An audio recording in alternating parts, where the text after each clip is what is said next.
You're listening to Talk Daredevil, the official podcast of the Save Daredevil campaign.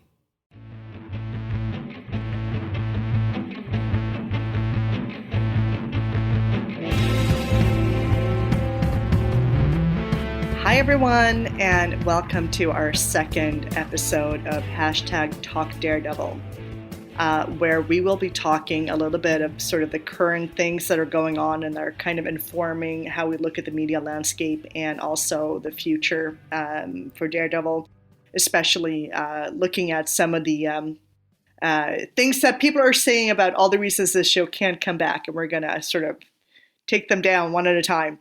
The we's who are here are, again, I'm Christine, and I'm joined by... I'm Phyllis. And I'm Sam. Welcome back, guys. It's good to be back. I'm excited to kind of continue the conversation we had in the last episode. Yeah, and I mean, now that it's a second episode, it's like officially a series of we're doing a thing. Episodes. Yeah, it's an actual podcast.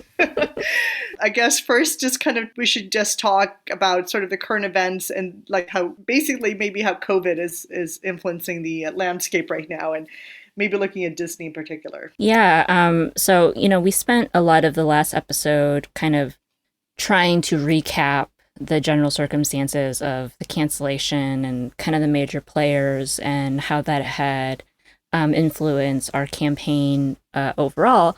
But, it's 2020, so a lot of stuff has gone on in 2020.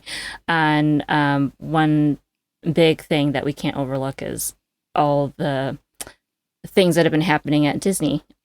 Disney has not been spared from COVID-19, just as none of us have been. I think in their latest shareholder call for Q3, they have taken a massive hit on really almost all segments of their business except for streaming. But, besides streaming and raising the subscriber numbers, they've lost money on parks and cruise lines. They've had to pause all TV and film productions. They've had to delay pretty much all of their major film releases.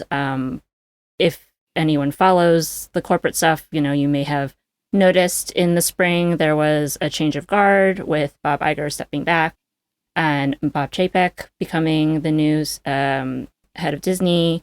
And, there's also been some pretty big executive transitions. Kevin Mayer is one that we might have brought up before in previous initiatives. He was the person who ran Disney, basically oversaw Disney Plus and a lot of the streaming strategies. So there's a lot that has changed. And that's kind of why we as a campaign have always tried to remain really nimble and flexible as far as what our strategies have been.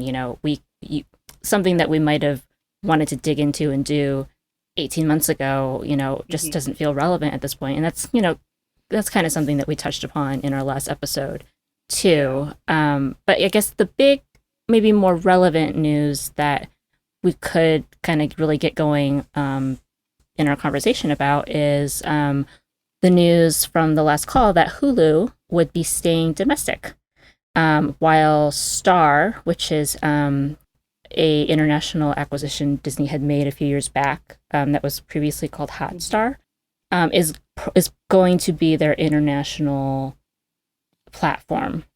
Yeah,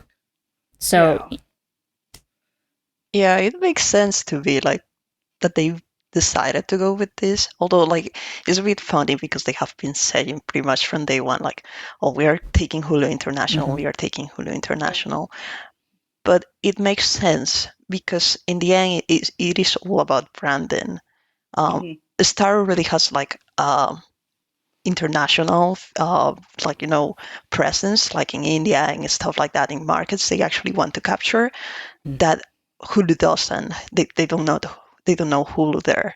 So in the end, it's not so much of a we are not taking our content, our Hulu content, to these other countries. It's more like how we brand it. It's better to use just something that people know there, something that is already in people's mind, that just starting from zero with the Hulu brand. Yeah, I Yeah. mean, especially for branding issues, from that perspective, it really makes sense. And I know I'll just add, because I'm the only one, I guess, on this recording who doesn't live in the US. Mhm. And I live in a non-Hulu country. I live in Sweden. And we actually don't even have Disney Plus yet. We're getting Oh, Disney wow. Plus, I think, on September 15th. Oh, It I was didn't actually even know that. Yeah, Yeah. no, it was supposed to, actually, I think it was supposed to come earlier, but I think COVID kind of messed that up too. So it was pushed Yeah. back a few months. I think it was supposed to come in be available in May or something. But anyway, I've been watching a lot of Hulu shows, but I've been watching them on because they have partnerships with other streamers in other countries. So for me, most of the Hulu shows I get would be on HBO Nordic, which is of course a Nordic subsidiary of HBO. Mhm. And even some of them, I think even like The Handmaid's Tale, I think that actually even made it on, like way later, it made it on to even the like Swedish television, like our big, Oh, yeah. just regular TV. Yeah. That's So interesting. yeah, so there are all I think a lot of people are maybe are concerned unnecessarily about that anything that would go on Hulu would be unavailable to people in countries that don't have Hulu as its own thing. So we should hopefully put that worry to rest. Yeah, I think that's a big thing. I know we see on social media all the time international fans going, "Oh, but we don't have Hulu. Like, if Daredevil came back on Hulu, like that means we won't be able to get it." But I think it's great that we have your like direct experience, Christine, to like reassure, like, no, that's not the case. And to kind of go back to like the branding thing, like if there's one thing Disney does really well, it's branding, and that's been such an important part of how they run their business, because the Disney brand is king. The Disney brand is a family brand, and so taking advantage of other brands within their portfolio, and of which they have quite a few, to help them gain some ground on competitors like Netflix that have already been international for a very long time. COVID has really probably forced a lot of decisions to change, like what Sam was saying. Hulu was supposed to be, Hulu was the plan for international. Hulu is no longer the plan for international because they don't have, everyone's been delayed already for 6 months. Like, I don't think they can spare the time to come up with a new plan for pushing Hulu international. Now, I personally view it more like Hulu is indeed a streaming platform, but Hulu is a network as well. Yes. Yeah. In the same way that Disney Plus is a platform, but Disney Plus content is specific to the Disney Plus brand. So if we're looking at the network brands under Disney, you have ABC, you have Freeform, you have FX, you have Fox, you also have Hulu, you also have Disney Plus, so right. So looking at it less as a platform thing and more as a network thing, Hulu not going international has no bearing on whether Hulu can develop a revival of an original Daredevil show, right? Right. So that's something that, personally, from my perspective, it was not concerning, and if you're familiar with Hulu, Hulu, it also, it does mostly have brand awareness kind of in the States, maybe Canada. Actually, Canada doesn't have Hulu either, so I think they're aware of it, but, they don't have it, right? Yeah. And, they do still have third-party content, right, on the platform. So I'm sure that factors into it, too. Yes. Since Star would be exclusively Disney brands, Right. I think, Sam, you and I might have had a conversation at some point, too, about maybe what it looks like is like how you can get HBO on Hulu or get HBO on Amazon, right? Maybe it's more like adding a channel, right, to the Disney Plus platform rather than... you mean for the adult content? Yeah, like how that would look like if... because we had some rumors regarding like maybe Disney adding like adult content to Disney Plus. Yes. And we were discussing that. Yes. Because people were like getting very excited about this. And I think like the two of us don't think it means what many people think Yeah. what it means. Like basically, like you can get, like if you have Hulu here, you can add to it like stars, and you can add HBO, and you can add a lot of other like channels. That's something they give you. Like I could watch, I don't know, John Oliver or something like that on my Hulu, which is crazy. Yeah.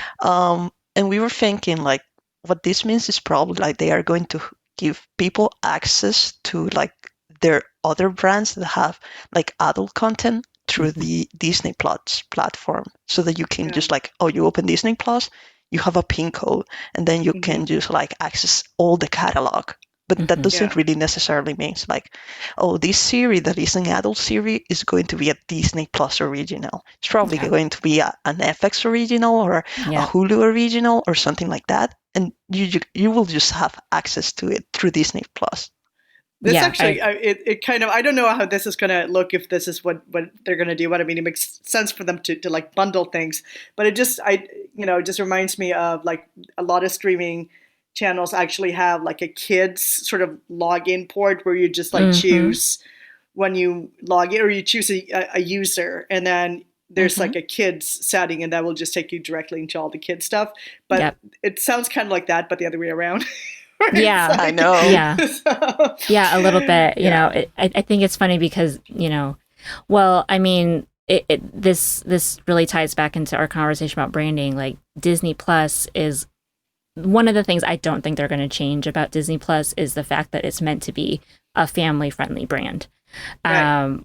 I know some things have changed. Obviously, the strategy with Hulu has changed, but I don't think from a branding make sense. Yeah, from a branding perspective, I don't think that will change. Right. Yeah, but it doesn't make sense like otherwise, because even now you have them on their last call saying that they will go like with the Star International. Like they're investing heavy money on both Hulu here in the United States and Star internationally. And if they were just going to put like everything on Disney Plus, like the adult content on Disney Plus, why would they be investing in these two other things? It doesn't make sense to me. Like if these are meant to be like the adult platforms, they wouldn't. They will just like shut them down and like focus on Disney Plus if that was the plan. It makes more sense that they are just trying to merge so that it's like more visible, because Disney Plus right now is like the most popular. It's more popular than Hulu. So they probably just want to make like the Hulu content more visible for other people, so that people know, this is on Hulu right now, instead of just like having to go to the Hulu platform completely. It's a matter of making it convenient, not of like rebranding stuff. Yeah, and that's personally been like my wish as a user, to have everything in one place. I understand why it hasn't happened yet, because these products don't happen overnight. So understandably, when you're working with existing platforms, it's not going to be an easy job to have them completely integrated. But I would hope that this is on Disney's roadmap to eventually integrate all of these different platform brands into one accessible interface for all of their users, So I would personally love to see it done that way. To bring this all back around to that show that we're all fighting to save, bring back Daredevil. What does all this mean for Daredevil, and what are we really thinking about why Hulu would be such a perfect home for a Daredevil revival? Yeah, I mean, for me, again, it goes back to Hulu, out of all of its network brands, just being the best fit for the rating of the show, because it has a broader range of content than, say, something like FX, which I find to be a lot more niche. Disney Plus, again, to me, it's just not going to be the right fit, because it has to adhere to that PG-13 ceiling, and I'm just looking at, like, historically over this past year or so, seeing projects get paused or shut down at Disney Plus because they were too quote unquote mature, or they were moved over to Hulu because of ratings. I'm thinking about Love Victor and High Fidelity. So there is a standard that they're trying to maintain at Disney Plus, and so that's why for me that's just never going to be the right fit for a revival of the Daredevil show that we know and love. I agree with that, actually, because it's not only about like the PG-13 etiquette, because PG-13 can mean a lot of things, especially like when you're an international platform. Because what is PG-13 here in the United States is not necessarily PG-13 in, let's say, Australia or Japan or something like that. They have different standards and everything like that.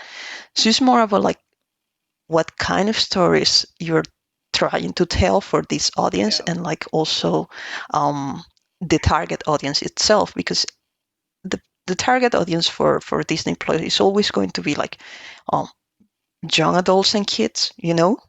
That's going to be like the main audience of this. Like even if it like is something that an adult can enjoy and everything, it's not made with them in mind or anything. And like the stories that we were telling in Netflix, Marvel Netflix, were very grounded, very serious. They were meant for like, the target audience wasn't this. It wasn't like kids and young adults. It was like young adults and adults. It was like a completely different kind of people. And I think definitely. those stories fit better. Late teens and up, definitely. Yeah. I mean, for like a Disney Plus, like even like a Marvel show or Marvel movie on Disney Plus, or like the Star Wars show, The Mandalorian, I think of it as like, these are things that the whole family can sit down and watch together. Yes. Daredevil was never that. No. So I don't know if I want to see what the whole family sitting together on the sofa watching Daredevil on Disney Plus would look like. You know what I mean? Yeah. Would that be like Daredevil meets the child or something? We do have one member on our team who would love that, but shout out. Shout out to Casey. Yeah. Oh. No, but that's pretty funny.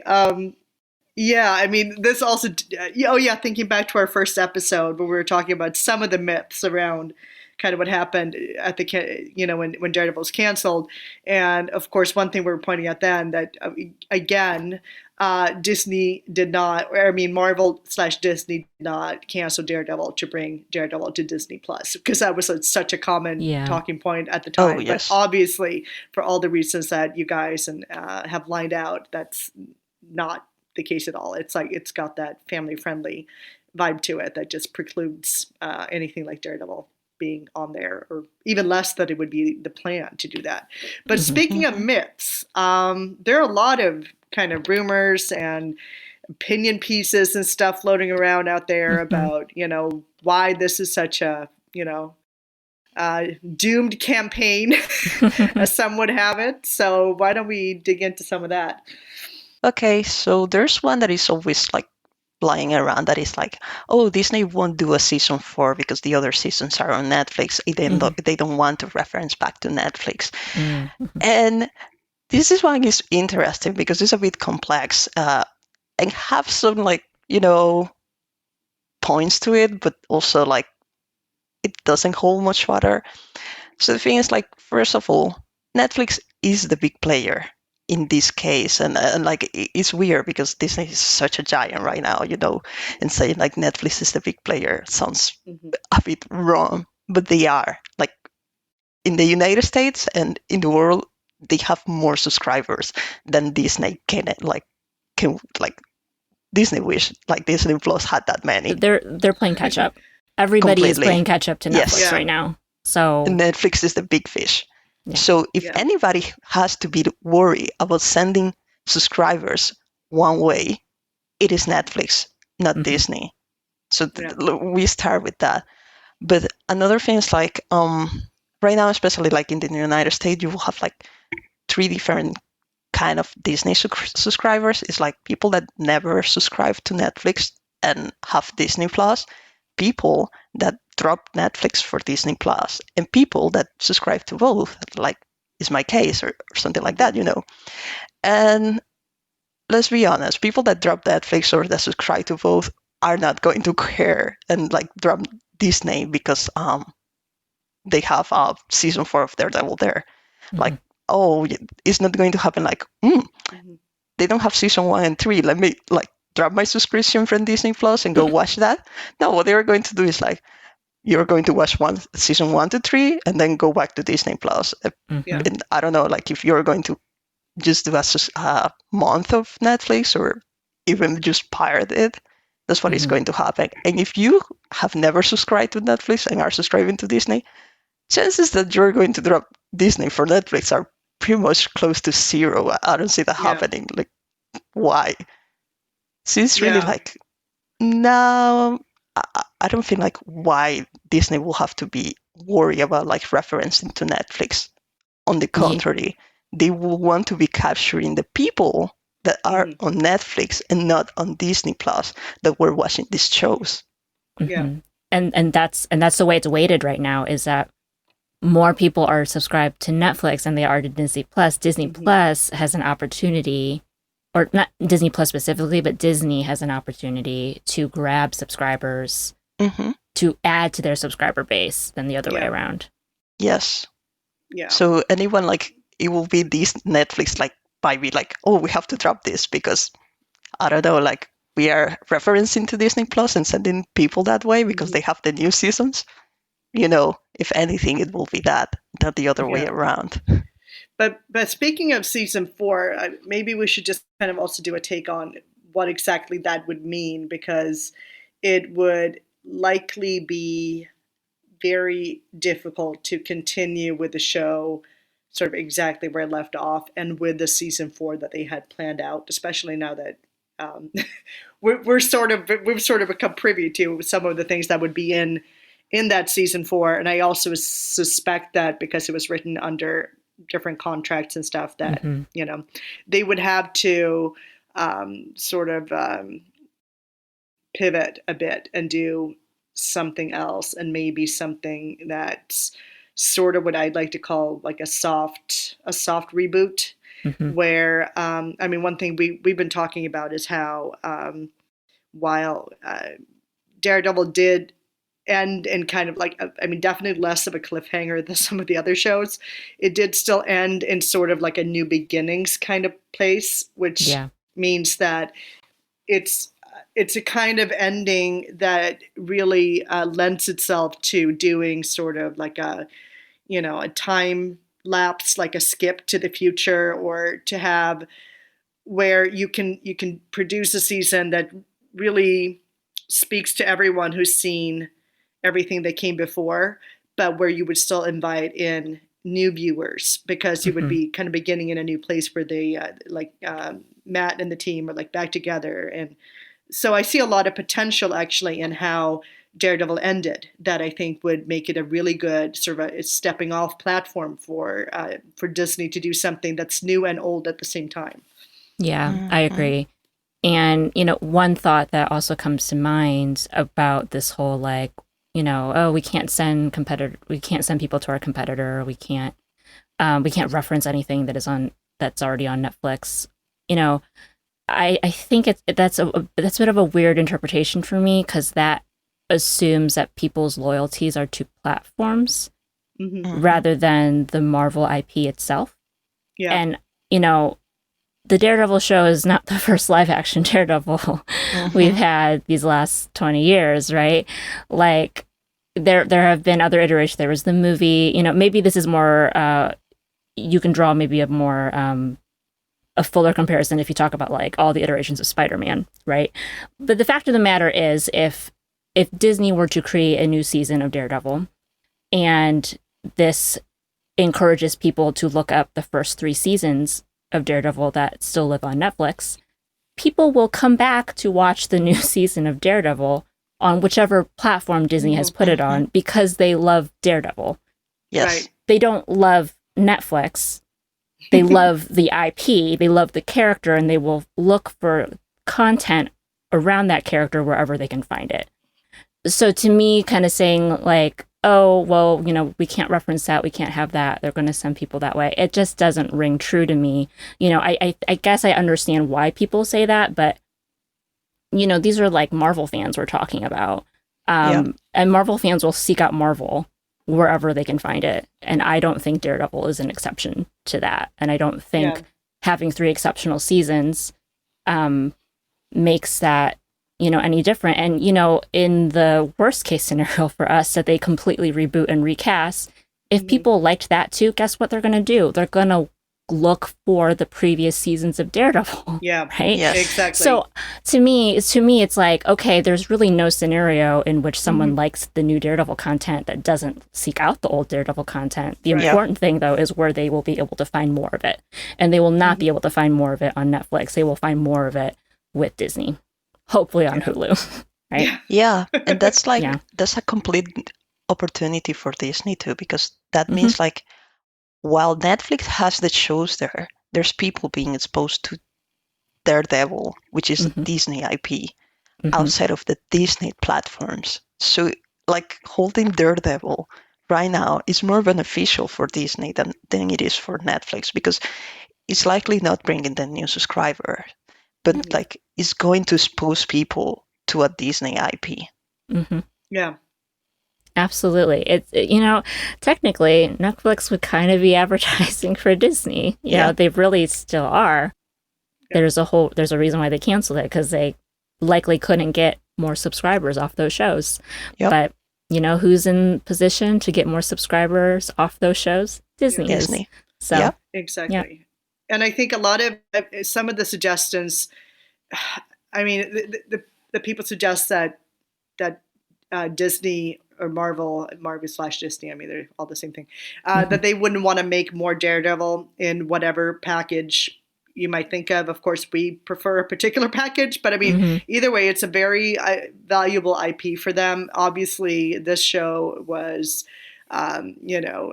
super popular. All the critics loved it. It had all of that. And for them to like, either, number one, not do anything with it when they can, doesn't make sense. And for them to, as some people were saying, like, okay, so make a new one with new actors and new everything so that people won't go back to Netflix. But as you said, people probably still will, because people who are then new to the character will be like, oh, there's this other version of Daredevil out there that's supposedly better, because like, come on, how are they going to make anything else that's better? They're not.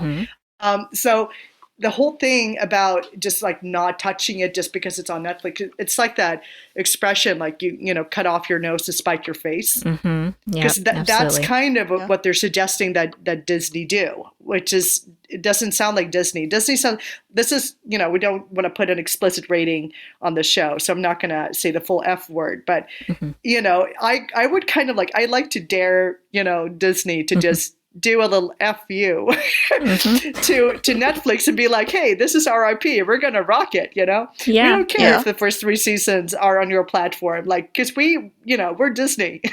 So, And we are proof of, like, what you were saying, that people will always go back to watch, like, the previous stuff, because we had a lot of new people reading the comics just because they, like, loved the show. And, that like, was totally people, me. like, and that was me too. I was reading Avengers and other stuff, but I wasn't reading Daredevil until I like really liked the show. And you also have we have some people that hadn't watched the movie, and we watched them.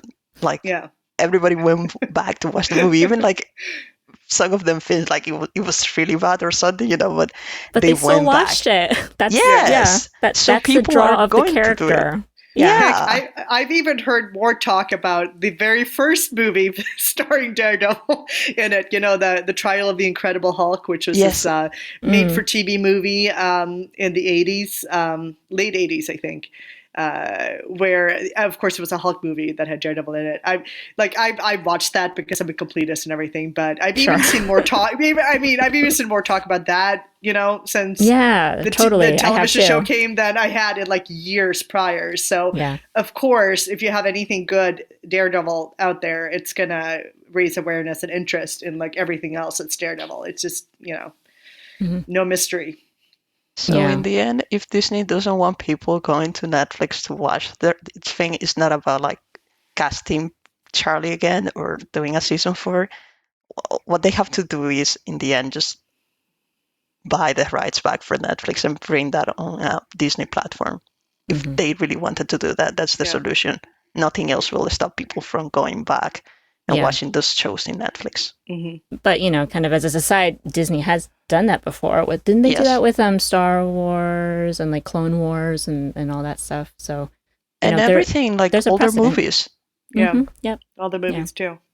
So what about that other argument about the how this is all impossible and as it pertains to the actors, that Netflix supposedly owns them, according to some people? Well, we have met a lot of the actors, like a lot of them through the campaign, and I'm yet to hear anybody say anything about this. Not Geoff when we met him, not any of the other ones, not even like when we met Joe Quesada. Like nobody has mentioned this. So like if this was really a thing, I will personally think that somebody will have mentioned it along the way, because they love talking about all this stuff, even if they don't tell you the specifics. Yeah, to me, it feels really like it's something that's gotten kind of mixed up with the whole rights conversation in general, right? And the moratorium.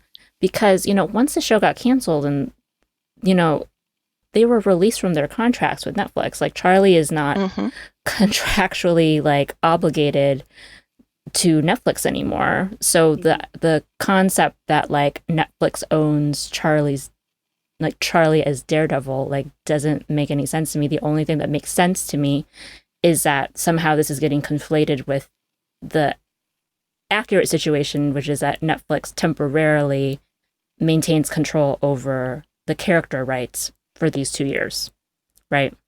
Yeah. And for the distribution, like, like the shows are remaining on Netflix even after the 2 years. Yeah, the shows will remain on Netflix for over the 2 years, and then the character rights, which is what the moratorium is about, that's the only place where I can see some overlap over, like, with the rumor that, that Netflix owns the actors as the characters.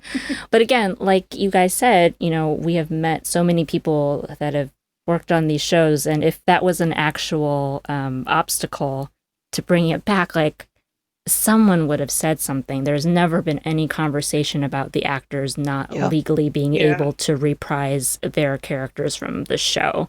It's always just been about whether Marvel wants to bring it back and whether the timing can line up for these projects. So again, when I hear that, I'm kind of like, I don't know if you know what you're saying. Right. I mean, I can even imagine what a contract like that would look like. Because it would be such a weird situation where you don't own the IP, you don't actually physically own the actors. I mean, you can have contractual ties to someone for a limited period of time, but it's not like some kind of feudal society where like you own them for life. And I mean, that would be like, no, like, okay, if you ever cast this character again, like this actor who would even? I mean, I don't know how savvy the actors themselves are, but it is just such a weird. It's such a weird take on it. And I mean, I think logistical challenges is a bigger issue than anything contractual at this point. But I agree. But I think even the logistics, that would be, one, speaking of COVID again, I think COVID is awful. Just like, put that in there. Otherwise, I'm going to be like, hey, they said COVID was good. No, COVID is awful in almost every single way. But I do think if there's any sort of slight silver lining, here, it might be that COVID, it would, with Disney not making as much anymore, nor any other studios, I think it would be easier for them to maybe reach out for a property that they know is successful and, they could go into production fast. And also because sadly, nobody or hardly anyone is working, it would make, actors and crew and stuff more available than it would be in a normal circumstance. But COVID is still a bad thing. Just need to put that out there. So, there's another kind of myth, argument, what have you, that does get floated around from time to time. But it's that, people won't care if Daredevil gets recast or rebooted for Disney Plus, or kind of along the same lines of that, Feige, won't allow for anything to be developed that he did not have a direct hand in. So that the implication is that they need to start from square one on Daredevil because Feige won't have it otherwise. What do we think about that? Well, I don't know Feige personally, but it just you don't? It just sound Man. I know. I know everyone thinks we're like so connected, but no, but it just sounds like, I mean, there of course is all this talk about different, power struggles over various entertainment companies. But it does, at the end of the day, I mean, for companies, the bottom line, I'm sorry, that's gonna trump Feige, even though I don't really necessarily think that he would be against it. So I don't know. I don't agree with that, actually, no. Because the thing is, like, people love this interpretation, like the Marvel's fan did. Yeah, maybe like the wider, like, MCU fandom wouldn't care. I don't know if they watched like Daredevil. I'm not sure everybody did. Like, of course not. But the Daredevil fans, they love him. And like, you can go to any Daredevil YouTube video, any Daredevil forum, and you will find prices about Charlie and like this cast and what they did. Like, this is peak Daredevil. Like, this is what people wanted. This is what people loved. And like Christine said, the bottom line is that these are companies. These are bigger than one person. These are like any one person, even somebody like Feige. So I think that Disney, especially now in this ambient with like COVID and everything, they will want to capitalize on anything they can. And the fact remains that this is a beloved interpretation. This is very popular, and they will want to try to go with the safe bet. They will want to try to do something similar, regardless whether, like, even if they reboot this like completely, I don't think personally they will, or they need to. Yeah. But like, even if they did, I'm sure they will be getting like influence from the show because people liked it. And you can see that with, for example, Batman, the new Batman, is like taking a lot of bites from Daredevil, is because also DC know that this was very popular, that this is something that the comics fans liked. And this is something they are coming for.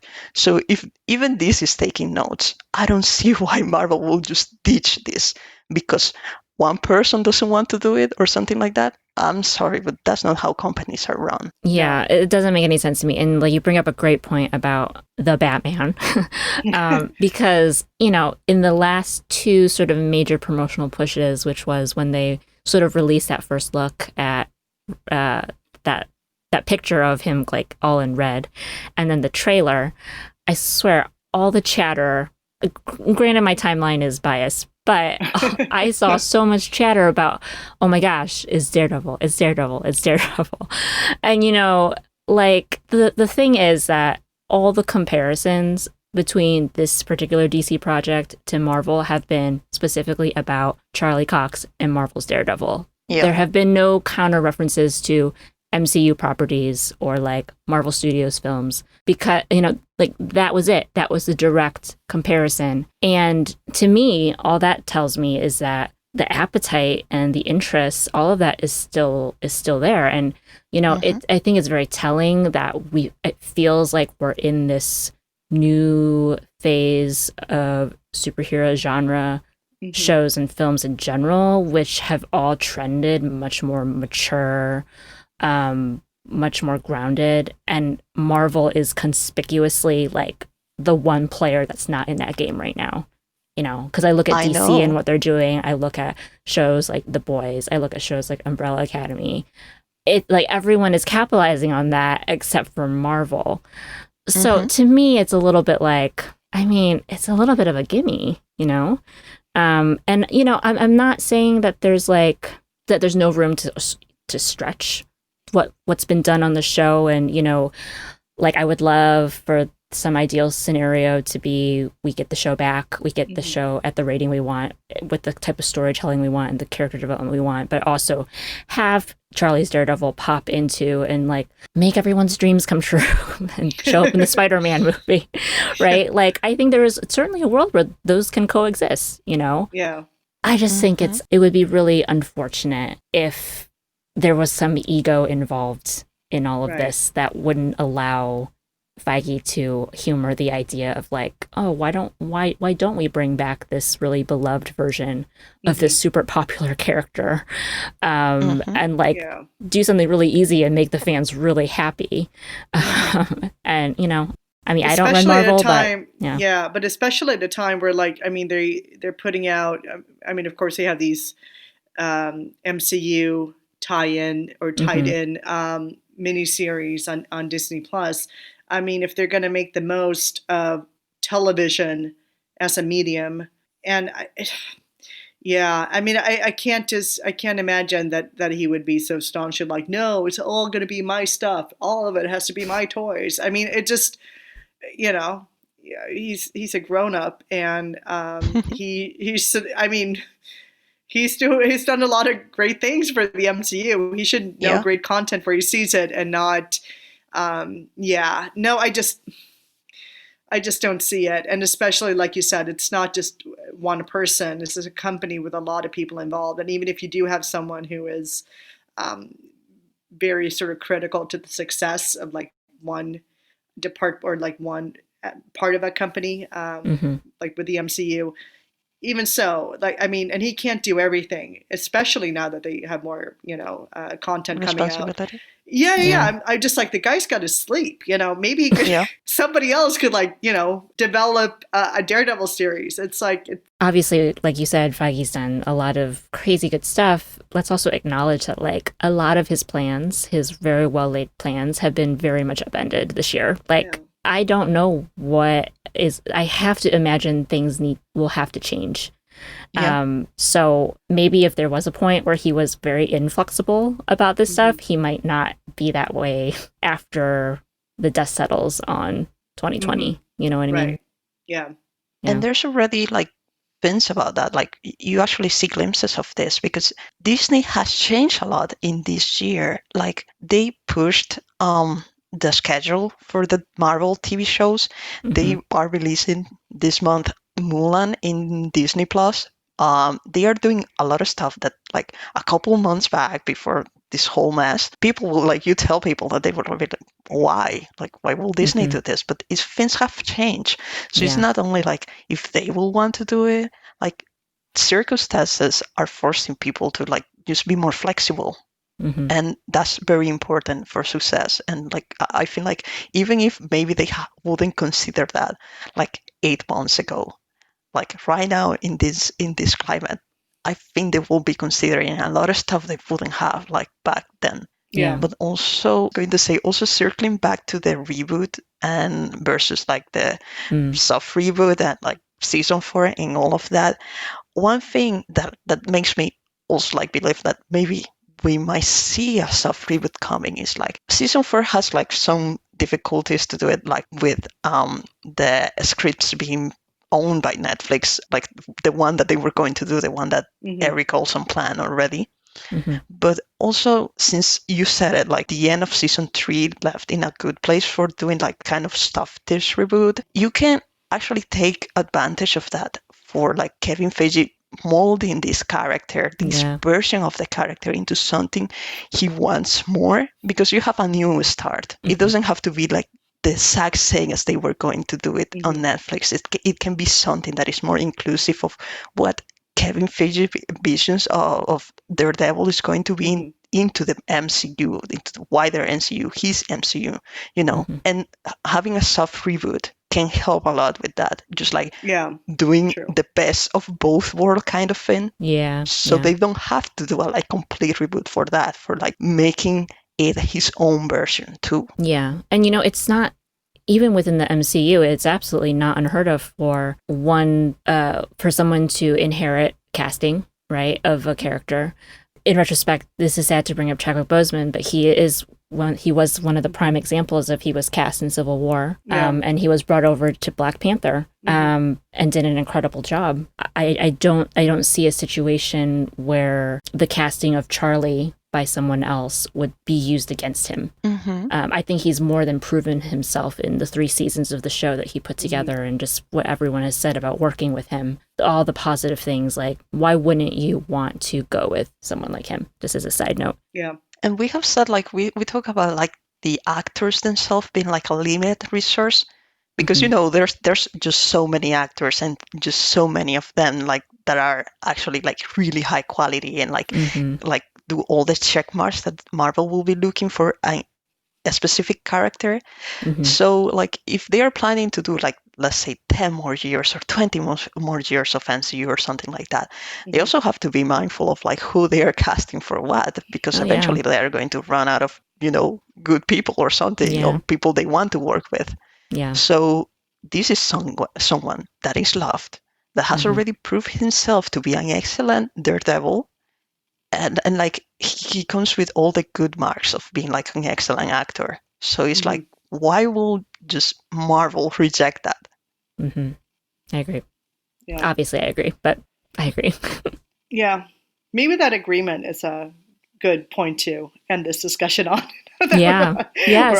We're all in agreement, and we can, just happily go our separate ways until we meet up again. Yeah.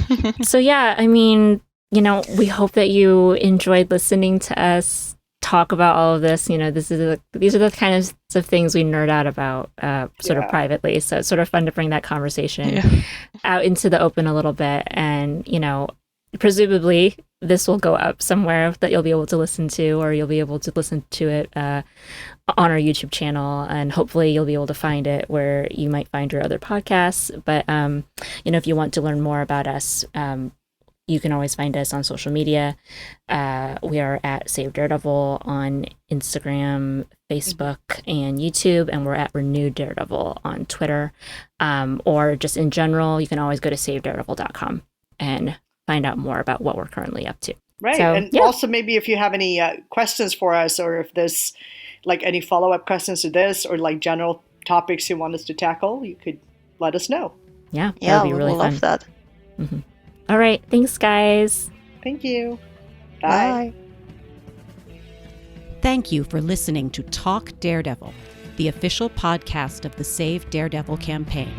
For more information on Save Daredevil, please visit our website at savedaredevil.com. Remember, Murdochs always get back up.